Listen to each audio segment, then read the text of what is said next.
Pandin doje changwa rigun shabda lama karma ba chinguru gunjin junay sishe panjuri lam nanjur ma chene gunje chebo wanjur chuchung peshin chamral nanjur zechi kuben duidon rame duji jongwa chodo jagung owa pe manjung donga songchu tenpa pewe siri chenze wese jagin yugu tishu tenpe janzen so wan de yunten sanje gun nanyam na yang kachin sanje le jang la hua ye sawe lame shabla shasa. Good afternoon. First of all, I would like to remind you in the sense, of course, I believe all of you generating bodhicitta in everyday life with your practice. But here, remind you again to generate bodhicitta in order to benefit sentient beings through the conducting the practice with the study, contemplation, and meditation. The topic this afternoon of teaching is Guru Yoga. This is something like a very special or very difficult subject or very difficult discussion or difficult practice. This is rather very simple as long as you are a very genuine practitioner of Vajrayana, which we always call the source of a blessing is the Guru, and the source of the siddhi is the yidam, and the source of the activity is the Dharma protector. So these three sources are very general, very common in the practice of Vajrayana. And today, among these three, and we are going to discuss on the subject of Guru Yoga. Guru, Sanskrit term, in Tibetan, lama. Yoga, Sanskrit term, in Tibetan, Naljor.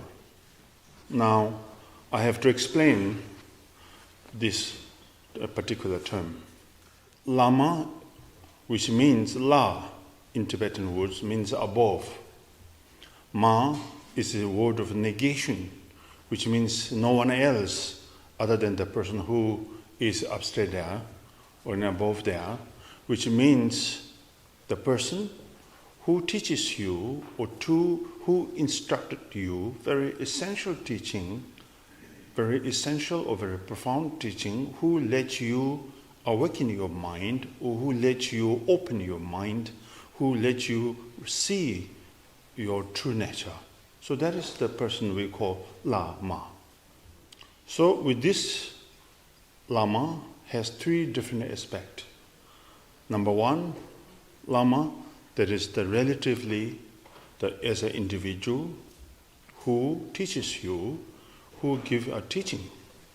Number two, Lama as external examples or the symbolics. Number three, the Lama is the ultimate true nature. Now, number one, Lama as an individual, there are two different aspects, general Lama and a particular Lama. General Lama refers to individuals who give you general teachings, like the general teachings of Mahayana, the general teachings of the Hinayana, the general teachings of the Vajrayana, the teachings that help you to understand the basic framework of the Buddhism or basic framework of the practice of Buddhism, which you are able to develop the wisdom, and through this wisdom that you can distinguish between what is the virtue, what is the non-virtue, and what is the right path, what is the wrong path. That sort of distinguishment which you can establish through the wisdom, which are very much based upon the teachings of that you receive from General Lama. So these individuals, whoever you made the connection with the practice of study, contemplation, meditation, I'll consider as a general guru or general lama. This lama, this guru, does not have sense of yoga. So we just call lama, we just call guru, but there is no connection to the yoga, guru yoga. Now, second, specific the guru or particular guru is the individual who introduce your true nature of mind. From there, you realize or identify fully or openly, completely your true nature of mind with the help of the teaching that is conducted by a particular person or particular individual. So that particular individual we consider as the root guru. Tibetan word, it calls Tsawe Lama. Tsawa is root or fundamental or most essential or potentiality is the Tsawa. So root only one. Branches can be many. You can have general lama or general instructor or teacher as many as you wish. But the main instructor or the Tsawe Lama is the only one, because this individual, like a Milarepa to Kampupa, like a Marpa to Milarepa, like this, who gives you potential, the most essential teaching is given. From there you realize true nature of mind. So she or he is simultaneously become the root guru. In this respect, I myself feel quite uncomfortable when you say he or she is my root guru, or she or he is my Tsawe Lama. But Tsawe Lama or root guru, it comes right after when you realize your true nature of mind, not before. Cannot be before.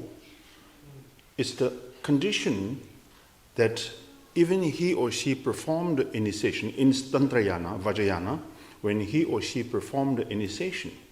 So he or she asks you remain your mind in a state of peace and a harmony, and then visualize yourself in the Samaya Sattva, then they invoke or invite the Buddhas, Bodhisattvas in the form of the Jhana Sattva.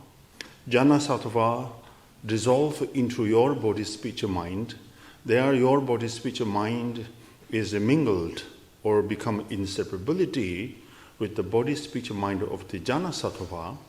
There you realize or recognize your true nature of mind. Then the performer you call Vajra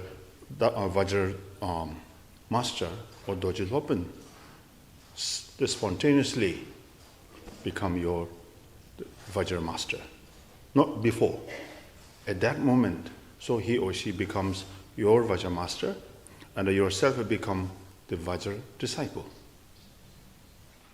When we talk about Vajra master, this is very much the term that you use in the practice of Vajrayana or Tantrayana. But Tsawe Lama, the root guru, is a very simple word you use in general in the practice of like a Mahamudra or Mahāti. But then, at the same time, introduction of your true nature of mind has two different proceed or approaches. Number one approach, it's a direct introduction.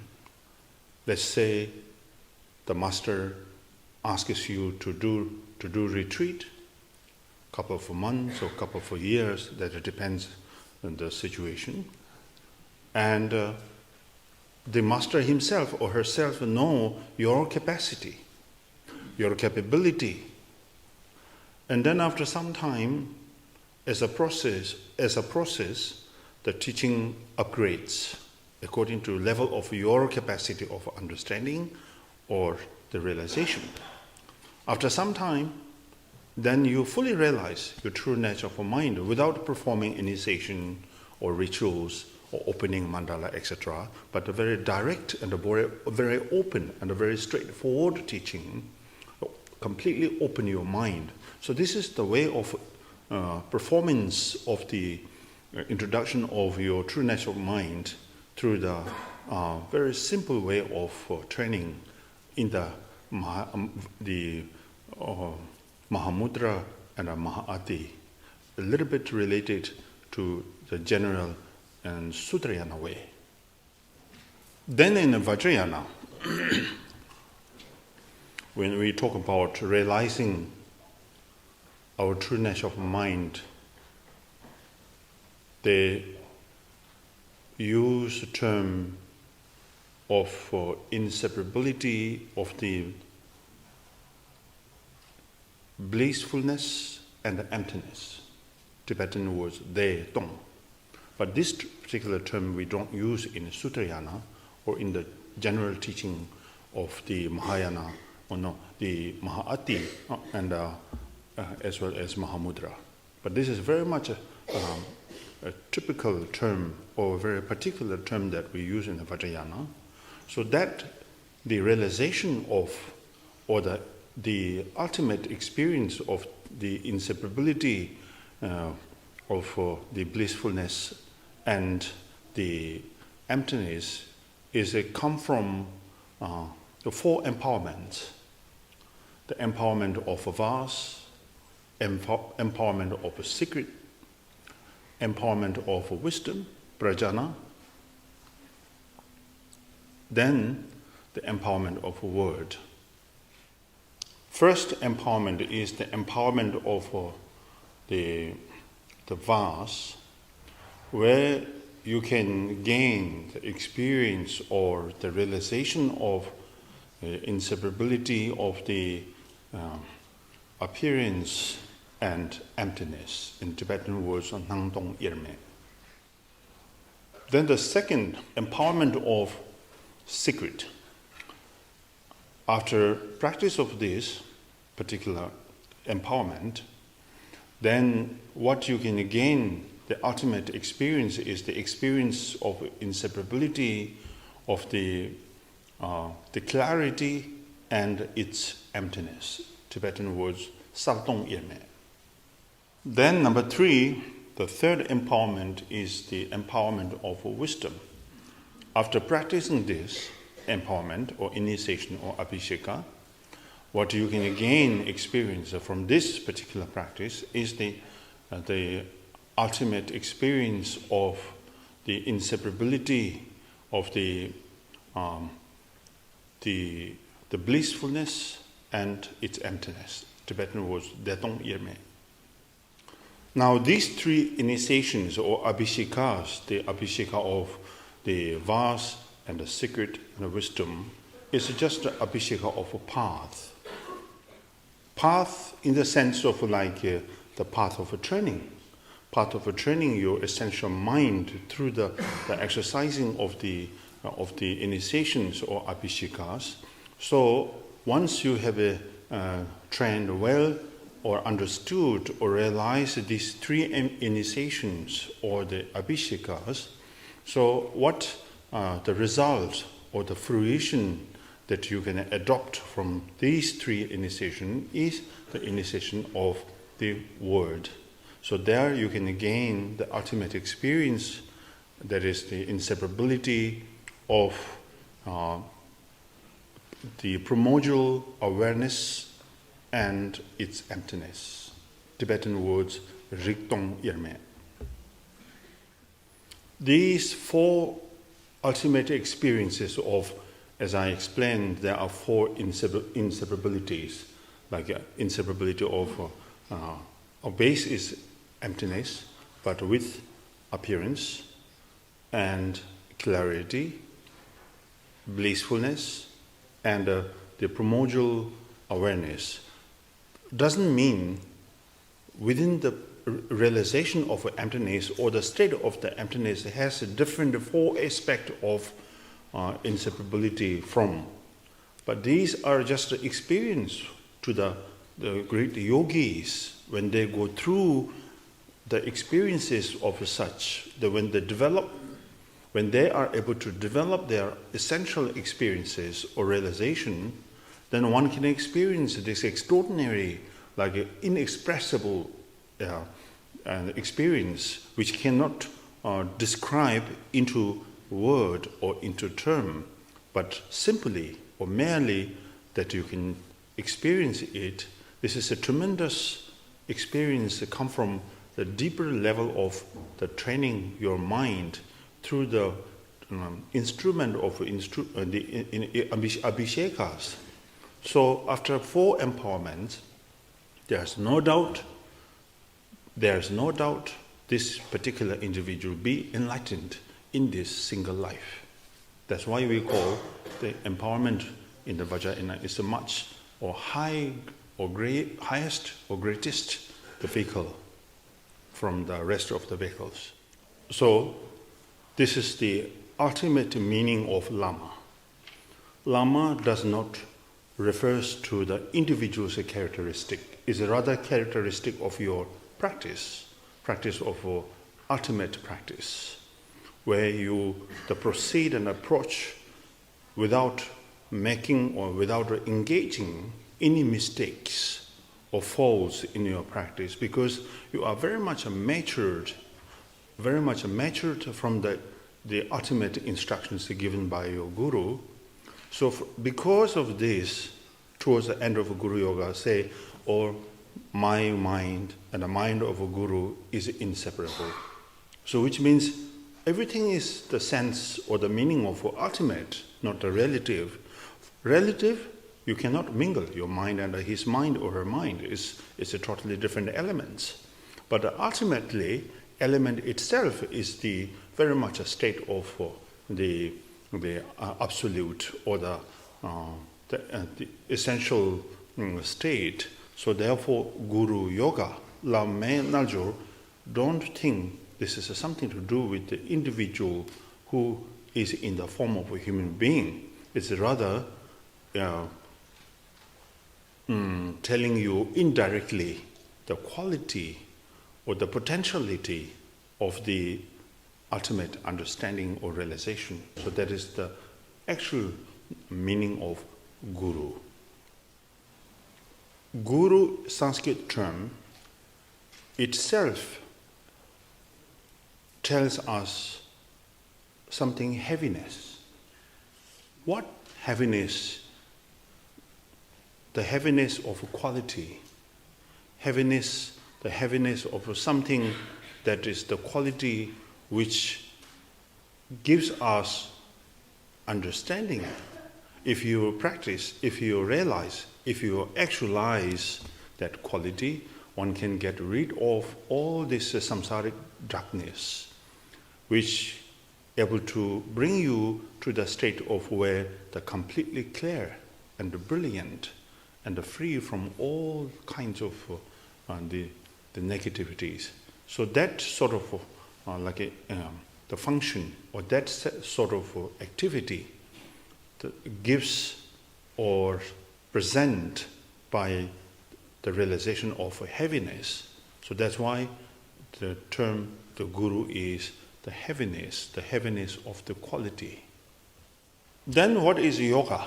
Guru, yoga. There is a connection, isn't it, between guru and the yoga.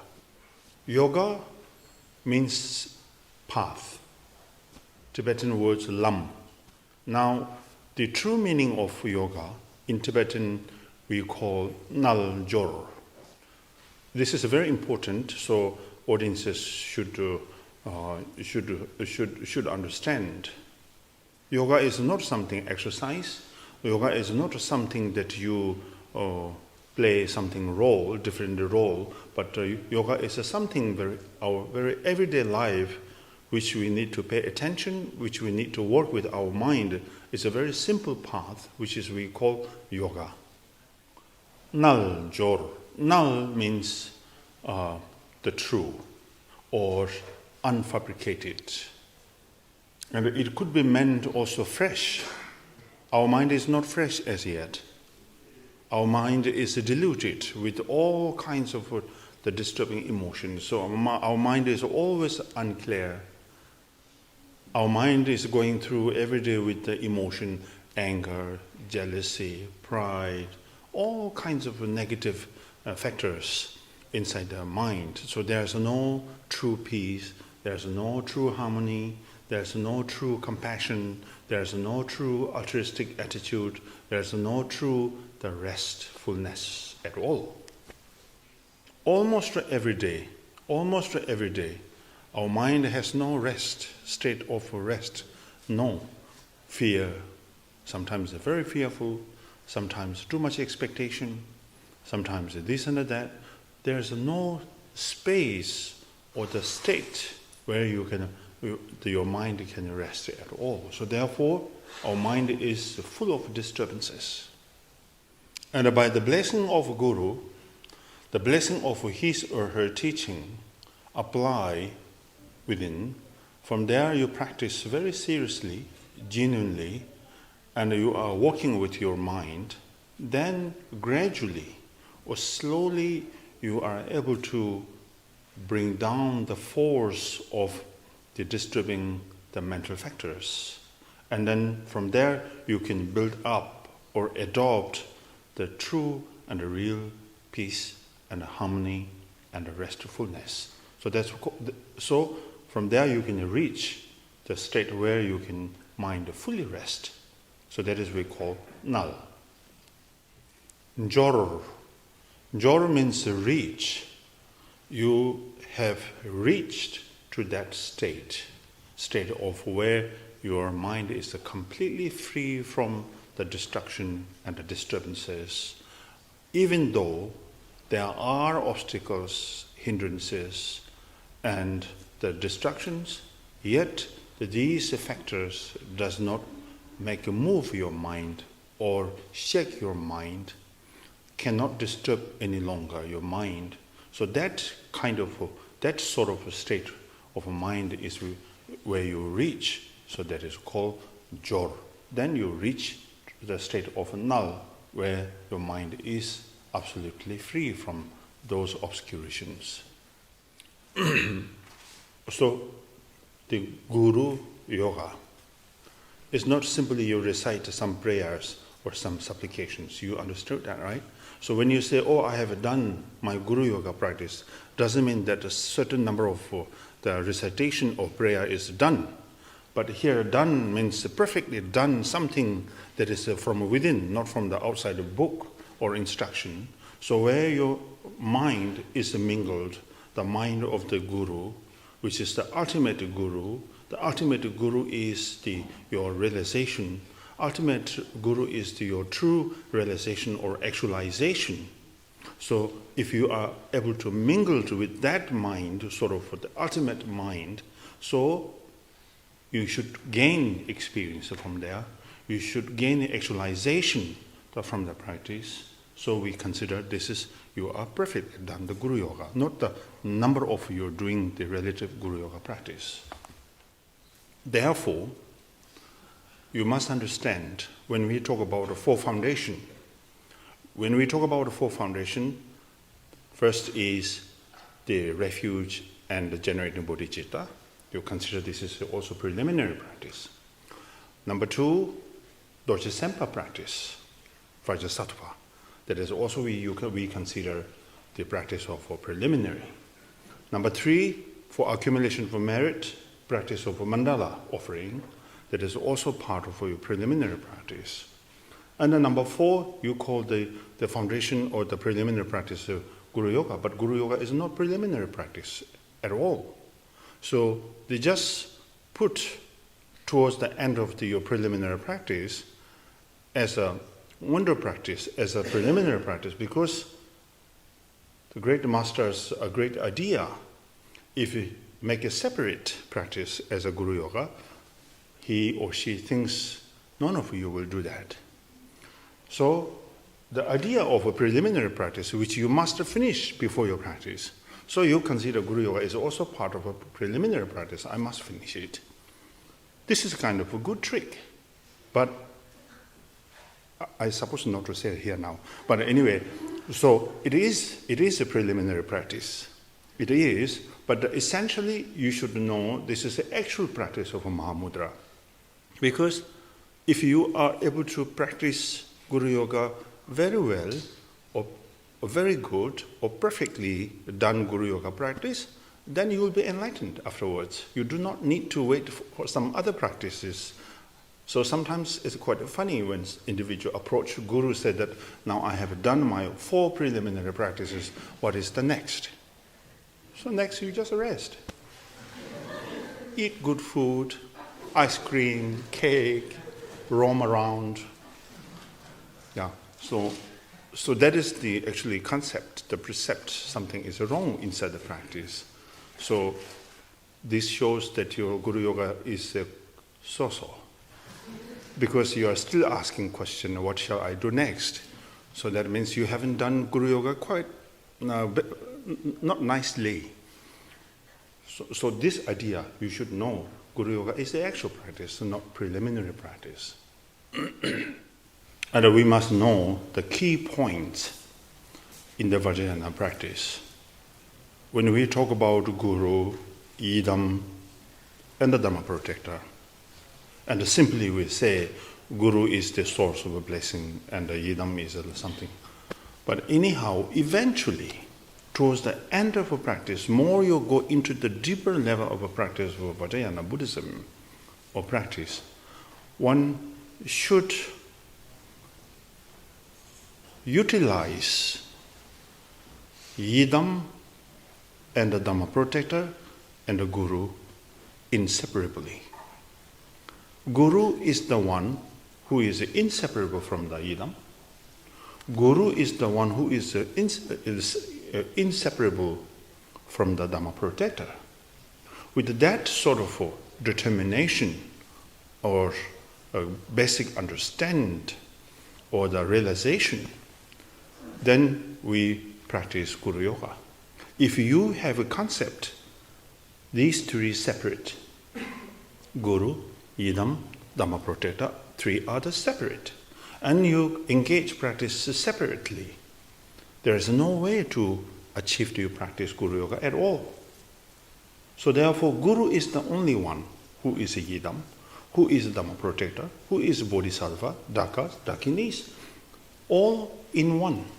That sort of the determined realization, if you are able to adopt or fully established, there is no doubt that you can enlighten in this single life. Therefore, it says this is the reason why the Guru Yoga practice is called the profound part of Guru Yoga.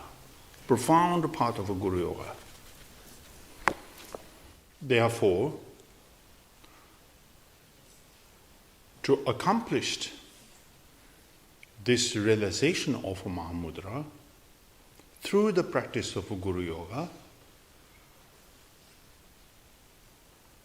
individual who give you profound introduction, this is we regard as a Tsai Lama, the root Guru. The Guru who gives you essential teaching. So he or she is your root Guru. That's why we call root. Root is only one. There's no another realization tomorrow someone give you. Or day after tomorrow you go somewhere, then you can say, oh, I found another realization. And then after 1 week there is a teaching campaign where you attend says, oh, I have another realization there. So the 100 realizations cannot impossible. Realization is only one. If you realize your true nature of mind through the practice of Mahamudra, at the same time you have been achieved the realization of a Mahāti and a Madhyamika and the Vajrayana practice all.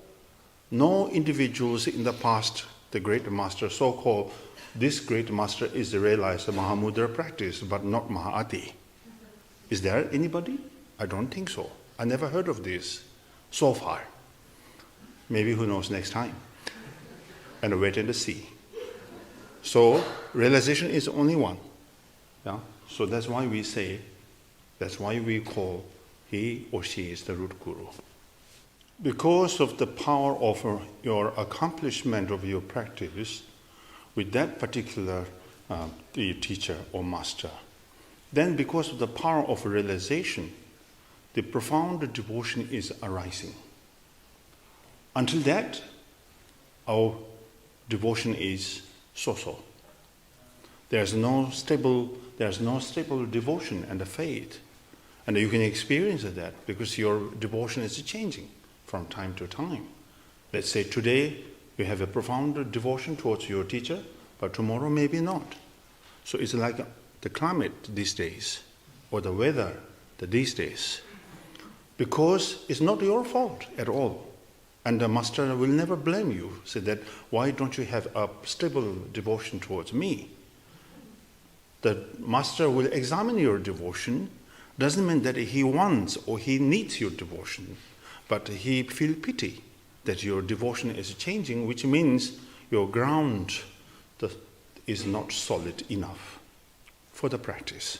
So therefore, the more giving arise the realization or understanding, the true actualization of the Mahamudra or whatsoever practice from the Guru Yoga, then the unfabricated, the devotion or clear devotion, profound devotion, genuine devotion, the devotion that lasts until you're fully enlightened is established because of your practice. So the devotion and your profound practice is interconnected. So your guru is, regardless of whether he is holding the name or title, or very ordinary being, or very poor, doesn't matter. We look for his or her quality rather than the external identity.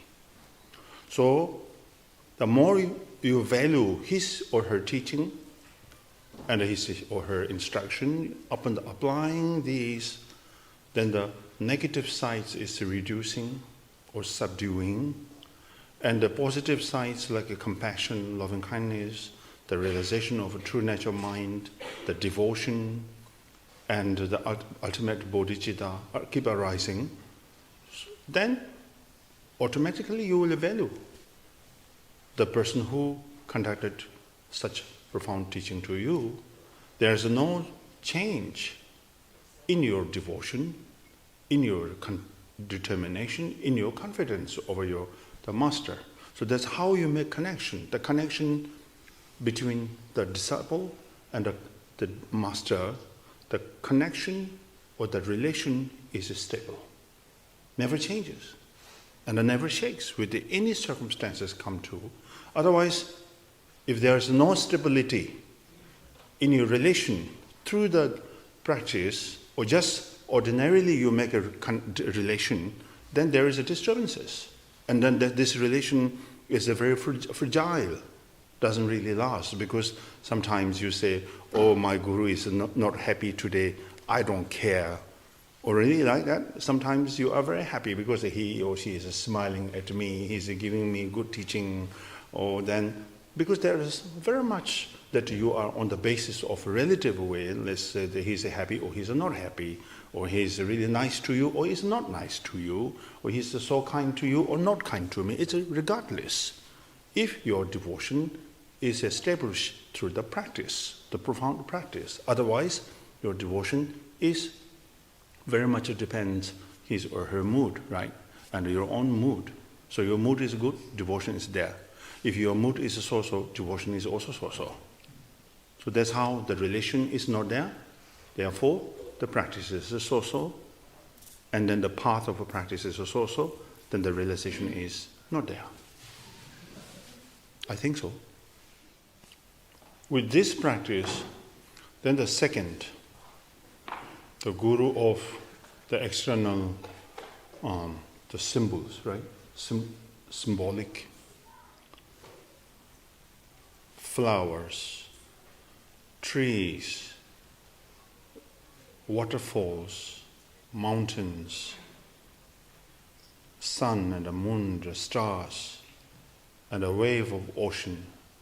All these phenomena are your guru as well.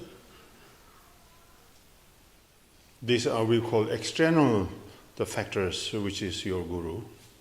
Then the inner, with the emotion, your anger, your jealousy, your pride, your desire. All these disturbing emotions are also your guru.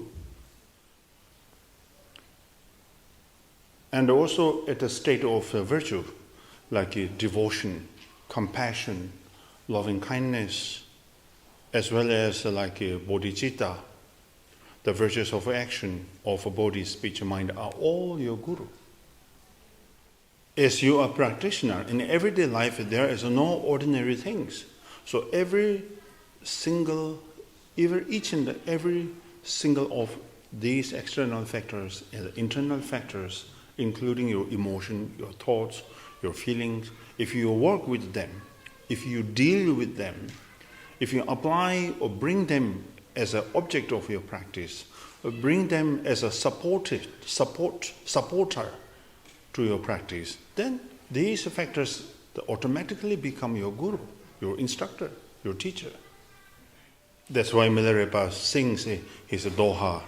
You can read, he ever says that I don't need to read books and the texts because that everything is my text and my book. And I'm reading every day and every hour. So this is also very helpful for as a practitioner when you walk around and when you talk with the people and when you do something, and don't do or don't perform everything out of ignorance or out of the carelessness. Do with the attention, do with the cultivating wisdom to realize something from each and every these factors. So ultimately you see that every single external phenomena that gives you certain understanding and a certain realization. Then the ultimate master or ultimate guru is your own trueness of mind, which is existed there at all times. The power of ultimate guru, we are able to do practice. Power of ultimate guru, we can give a rise devotion, compassion, loving kindness, and we can develop all the profound qualities. If absence of the ultimate guru, then all our effort for the practice is useless and baseless. So the whole idea of Guru Yoga here, I try to describe in short, in brief, is that is not simply you are very particular with the number of the recitation of Guru Yoga practice, but it is rather try to bring more your mind into the mind of the ultimate guru, and the Guru Yoga in the sense of like that you are trying to open up your mind and bringing up your qualities of the mind, and as well as to realize, to identify, or to recognize, to actualize all the practices. That is the general sense of the Guru Yoga. Not that simply you visualize your guru, his or her nose, eye, ear, neck, his stylish, and his way of his dressing, where is he spoken, where he's eating, drinking. It's not the way of your doing practice of Guru Yoga at all. And at the same time, sometimes you can say, oh, my guru is sick, so now I have to visualize he is sick in the form of a sickness, right? So then every aspect of his movement or her movement you have to visualize, because to make sure that he is not sitting there movelessly. He is moving around. So then you have to visualize he's in the shopping center now. Then you have to, sometimes if you hear, oh, he's in the somewhere like in the big town. So you have to visualize the big town, and then the particular that shop or particular that restaurant, then you have to visualize him is eating. So very complicated situation in the sense of your practice of Guru Yoga. And when he is sleeping, then you have to visualize he is sleeping. And then you have to visualize he is snoring. Right? So too much insight. This is a very complicated way, too much holding on to the very solid way of visualizing Guru Yoga. So to be free from this kind of a complicated situation, one should visualize his true nature of mind. Where does he come from? He comes from his own true nature of mind. Why he is so important? Because he has done his practice. Why he is so important to you? Because he is going to teach you, or she is going to teach you. Why is so important this individual to you? Because he is showing, or she is showing you the right path. So that sort of imagination we have to build up through the practice of the Guru Yoga, not the surface of this particular individual. Half joke, but half serious. That's why you can find in the Guru Yoga practice what is the recitation of a prayer. You can say that, first I read in Tibetan, lama Rinpoche la so that dangzin lo ye thong war chinji lo, guime ju la che war chinji lo, rangsim chumin nam tong ga war chinji lo. So that is from the Pankar Jampa Sangbo. So it's missing from here, which I can understand because it is first Kamapa Tusum Champa so the second Tuma, but so Chumin Nam Tong ga war chinji lo is from the Pankar Jampa Sangbo. So edit later part. So therefore they're missing, but it's still okay. But